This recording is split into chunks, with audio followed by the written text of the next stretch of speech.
కాకినాడ జిల్లా ప్రతిపాడులో తెలుగుదేశం కార్యకర్తలు ఆందోళన బాటపట్టారు. ఎన్నికల్లో కోవర్ట్ రాజకీయాలు చేసిన వారిని పార్టీ నుంచి సస్పెండ్ చేయాలని డిమాండ్ చేశారు.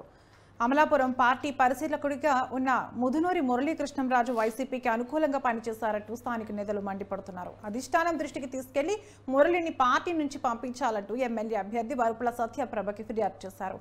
టీడీపీలో ఉంటూ ఎమ్మెల్సీ అనంతబాబుతో కలిసి సుబ్బారావు కోసం మురళి పనిచేశారంటూ టీడీపీ నేతలు ఆగ్రహం వ్యక్తం చేస్తున్నారు.